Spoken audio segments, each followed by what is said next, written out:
Bonjour à tous, bienvenue pour cette nouvelle vidéo, j'espère que vous allez bien. En tout cas moi ça va extrêmement bien. Quand je vois comment a marché la vidéo sur Star Wars The Acolyte, je ne peux qu'aller bien.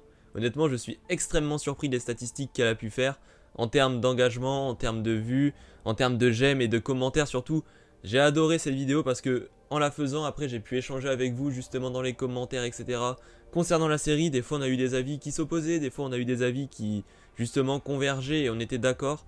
Et je trouve que c'était ça le but de cette vidéo, c'était de générer un contact avec la communauté que j'ai perdu il y a longtemps. Donc avant toute chose, je souhaite la bienvenue aux nouvelles personnes qui ont rejoint suite à cette vidéo la communauté. Et je remercie évidemment le reste d'avoir participé à cette vidéo. Et pour cette vidéo, nous allons complètement quitter l'univers de Star Wars pour rejoindre l'univers de la série The Boys. Rome, Greece. All democracies fail because people are fucking stupid.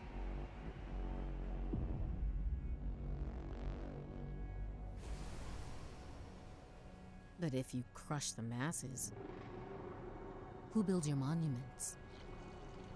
Who tongues your taint? The people will tear it apart themselves. You just gotta nudge them a little.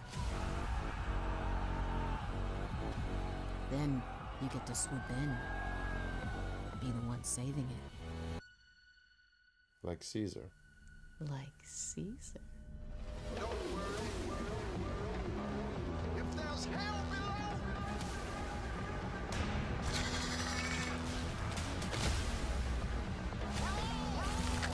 Oh, hell.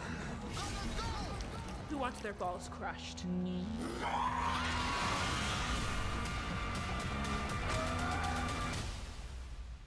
Your team. What's your code name again? The boys. Oof. Who came up with that shit?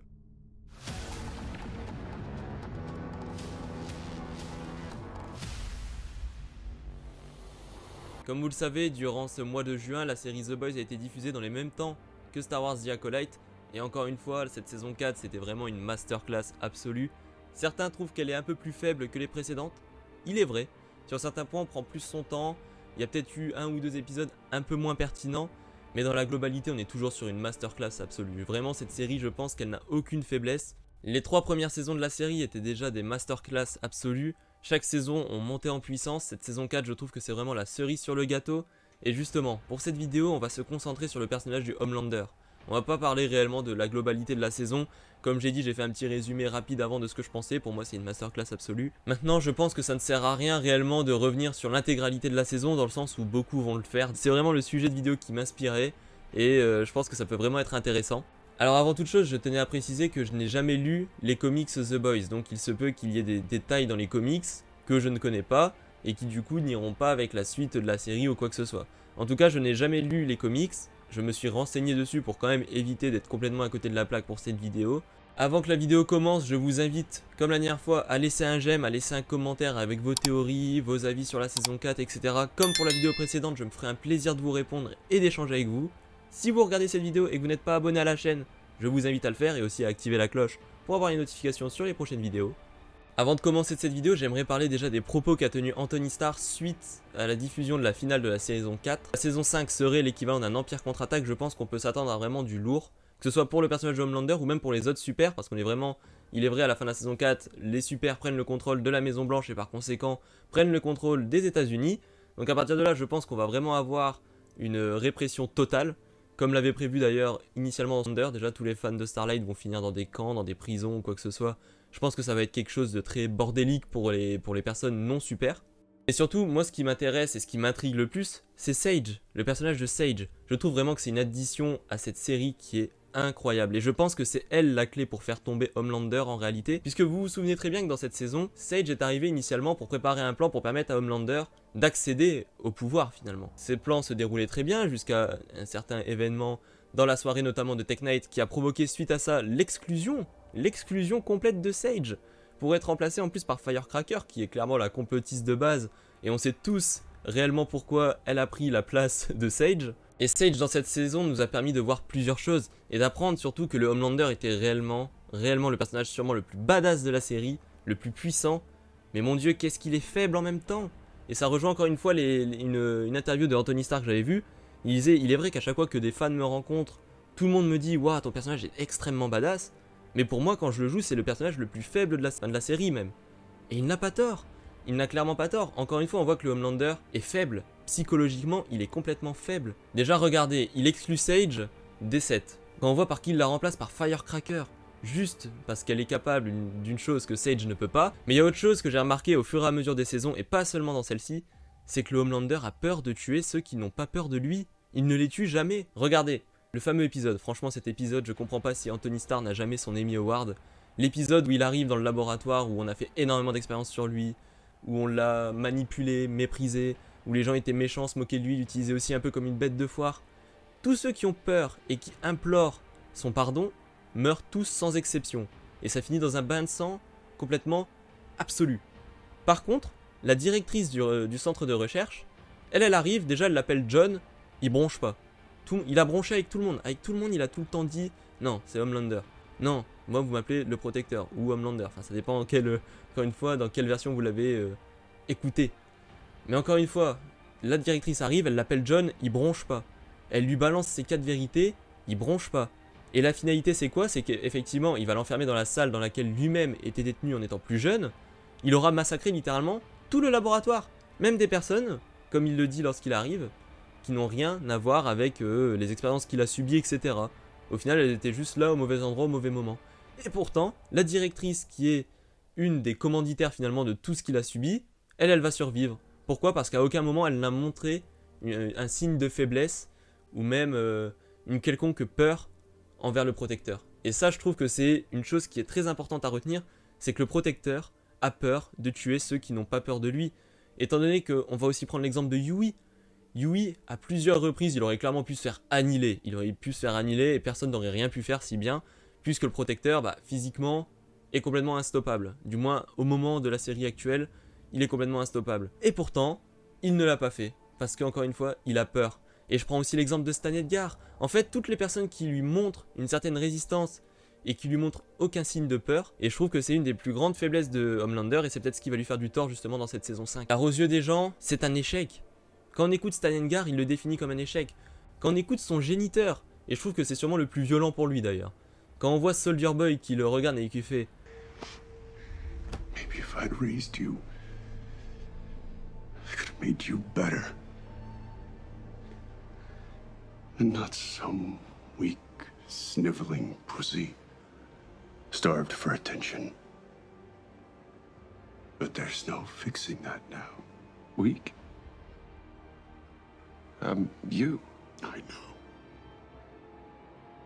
You're a fucking disappointment. » Waouh, quand même, c'est censé être ton géniteur, t'es censé être celui qui l'a remplacé, et lui il vient de balancer ça. Parce que Soldier Boy, lui, il n'a pas peur de faire le travail, il n'a pas peur de tuer, s'il faut, même des mecs plus forts que lui. C'est un homme d'une autre époque, vous voyez, il fait des choses complètement borderline, il est complètement taré, sinon ils le sont tous dans cette série. Il est plus franc que le Homelander quand c'est quelqu'un qui a pas peur de lui, vous voyez. Et de toute façon, toute sa vie, le Homelander, on pense qu'il a été créé pour être leader, pour être réellement le grand chef. Au final, on se rend compte au fond que c'est juste quelqu'un qui a été programmé pour obéir. Il obéit constamment au plus puissant que lui. Alors là, l'avantage qu'il a dans cette saison 5, c'est qu'il n'y a plus personne au-dessus de lui réellement. Donc c'est peut-être ça qui fait que les mots d'Anthony Starr étaient de dire ce sera comme l'Empire contre-attaque, etc. Par contre, c'est là où ça devient intéressant, c'est qu'on sait que le Soldier Boy est là. Et il va clairement intervenir dans cette saison 5. Maintenant, dans quelle manière? Est-ce qu'ils vont réussir un peu à le programmer pour qu'il devienne un sous-fifre? Est-ce qu'au contraire, le Homelander va avoir énormément de problèmes à cause de lui? Ça, c'est déjà une des plus grandes questions en suspens. Mais encore une fois, je vais revenir à Sage. Et pourquoi pour moi ce sera la clé de la chute du Homelander? Tout simplement parce que lorsqu'elle revient, alors déjà elle revient comme une fleur à un moment où tout le monde pense que c'est perdu, etc. Et n'oubliez pas, c'est le super le plus intelligent qui existe. Donc elle a déjà prévu quelque chose. C'est pas possible qu'une personne comme elle se fasse avoir avec tant de naïveté par le Homelander qui justement lui est extrêmement naïf dès qu'on met en avant une de ses faiblesses. Firecracker l'a très bien fait pour le coup. Mais pour revenir à Sage, lorsqu'elle revient dans la tour des 7 et qu'elle croise le Homelander, elle lui dit clairement « C'était mon plan, maintenant place à la phase 2 ». Et si justement cette phase 2 était la phase où elle détruit le Homelander, elle a envie de se venger et ce serait totalement logique. Vous imaginez l'humiliation pour une personne qui est considérée comme un génie. Elle se fait remplacer par une personne qui est, excusez-moi du terme, complètement débile. Firecracker, il faut pas oublier qu'initialement c'est un boulon du plan de Sage. C'est-à-dire qu'il était là pour faire péter un câble à Starlight, faire changer l'opinion publique, etc. Point final, jamais il n'était envisagé qu'elle atteigne un tel rang. C'est pour ça, pour moi, cette phase 2 va permettre en réalité d'éliminer le Homelander. Et en plus, Sage pourrait prendre elle-même les rênes de l'Amérique. Ça m'étonnerait pas que dans cette saison 5, ce soit elle, la chute. Que ce soit elle qui vienne provoquer, d'une certaine manière, peut-être l'utilisation de Soldier Boy. Peut-être qu'elle va faire croire à Homelander que le sortir de sa stase pourrait être une chose bénéfique, qui sera en capacité de, je sais pas moi, de le programmer comme j'ai dit pour que ça devienne un subalterne. Et qu'au final, elle sait très bien que ça ne marchera pas et que du coup, ce sera lui qui va réussir à aussi relancer le bordel en interne, si on peut dire ça comme ça, avec les super. Maintenant, il faudra voir aussi qu'est-ce qui advient de notre équipe des boys. Encore une fois, on a Frenchie qui s'est fait choper, Kimiko qui s'est fait retenir, Yui c'est la merde aussi, Starlight a réussi à s'enfuir, la crème c'est la même chose.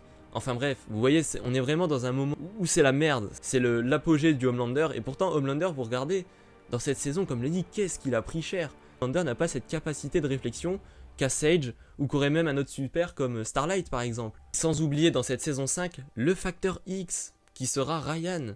Pour moi, Ryan, ça peut être aussi le grand déclenchement. Ça peut être celui qui peut tout faire basculer. Parce qu'au final, dans la fin de la saison 4, qu'est-ce qu'on sait? On sait qu'il se sent bien certes dans la tour des 7, mais on sait aussi que sa relation avec le Homelander, elle est pas bonne. Elle est clairement pas bonne, il a pas l'air non plus très emballé par les idées de son père, etc. Plusieurs fois, Ryan dit d'ailleurs qu'avec ses pouvoirs, il aimerait réellement aider les gens, mais on sent aussi que Ryan n'a plus réellement confiance en Butcher, à cause de Grace Mallory, qui d'ailleurs en a payé le prix fort, puisqu'elle en est décédée à cause de ça, en voulant bloquer Ryan et en voulant aussi, quelque part, foutre en l'air le plan de Butcher, qui était de réellement gagner une confiance avec lui, de pouvoir l'entraîner, etc. En voulant forcer les choses, elle en a payé le prix fort de sa vie, donc vraiment je pense que Ryan va être un personnage à surveiller. D'ailleurs, à la fin de la saison 3, on se disait déjà que ça allait être un personnage qui allait être à surveiller pour cette saison 4. Au final, on avait raison. On avait complètement raison quand on voit le développement du personnage, etc. qui est vraiment plus qu'intéressant. Et justement, certaines séries que j'ai critiquées précédemment devraient peut-être s'inspirer du développement de personnages que utilise cette série qui est The Boys.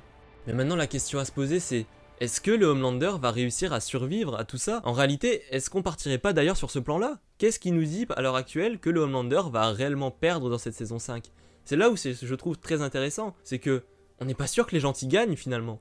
On n'est absolument pas sûr de ça. Quand on regarde le Homelander, à plusieurs reprises il aurait dû perdre, à plusieurs reprises il aurait dû mourir, à plusieurs reprises il s'est retrouvé dans des situations qui étaient complètement catastrophiques pour lui. Et pourtant il s'en sort toujours. Qu'est-ce qui nous dit qu'encore une fois il va pas réussir à s'en sortir grâce à une supercherie, grâce à un acteur qui sera un facteur X encore une fois, mais cette fois-ci qui sera pour son côté. Tout le rôle de Ryan en fait repose là-dessus. La destinée du Homelander repose très clairement sur Ryan et sur Soldier Boy. Parce que Butcher, on sait très bien, on le connaît notre Butcher au bout d'un moment. Là il a des pouvoirs qui sont complètement cheatés, mais alors là j'ai jamais vu ça. Un peu déçu d'ailleurs de la représentation graphique. En termes de design, je pense que ça aurait pu être plus beau. Moi j'aurais bien aimé voir un Butcher justement qui soit plus dans un style de Venom, vous voyez réellement, avec Kessler, parce que je sais pas trop comment on pourrait appeler ça, mais en gros sa tumeur due au V justement, prenne réellement le dessus sur lui, une sorte de Venom. Je trouve que ça aurait été vraiment incroyable. Maintenant je ne pense pas que ce sera Butcher directement qui va changer la donne. Je pense que oui, s'il y en a un qui doit tuer le Homelander, c'est lui, mais je pense qu'en réalité ce sera, comme je l'ai dit, les facteurs X, c'est-à-dire Soldier Boy, Ryan, ce sera eux qui vont décider si oui ou non déjà il va savoir atteindre le Homelander, et si oui ou non, il va savoir le tuer surtout. Parce qu'il faut encore le tuer le gars, vous voyez. Et ça c'est encore un autre challenge encore. Et vraiment, pour conclure cette vidéo, je trouve que c'est fou. Je trouve que c'est vraiment fou qu'en se disant que on est à la fin de la 4ème saison, on arrive dans la saison finale, et pourtant ce personnage de Homelander est tellement bien écrit, tellement bluffant sur tous les points possibles et imaginables, qu'on est encore à théoriser sur sa destinée. À un moment il y avait une rumeur, et je dirais même il y a eu des propos carrément, il y a eu des propos des acteurs que sont Lace Alonso, l'acteur de la crème, et Tony Stark qu'on ne présente plus dans le rôle du protecteur, qui disaient clairement, cette saison 5 va peut-être déboucher sur un film. Et si c'est le cas, qu'est-ce que ce serait fou? S'il y a bien une série dans les dernières années qui mérite une place sur le grand écran, je pense que c'est bien The Boys. Après évidemment, rien n'est confirmé, faut pas prendre ça comme acquis, ça reste des souhaits de la part des acteurs qui disaient qu'ils étaient partants si c'était le cas. Autant théoriser sur des personnages qui sont à la fin de leur cycle, parce que le Homelander, bon il est plus proche forcément, même le reste, hein, ils sont tous plus proches de la fin que du début forcément, vu que c'est la dernière saison. Je le dis sur cette vidéo, je milite pour que Anthony Starr ait un Emmy Awards. Ce mec fait des performances XXL chaque saison.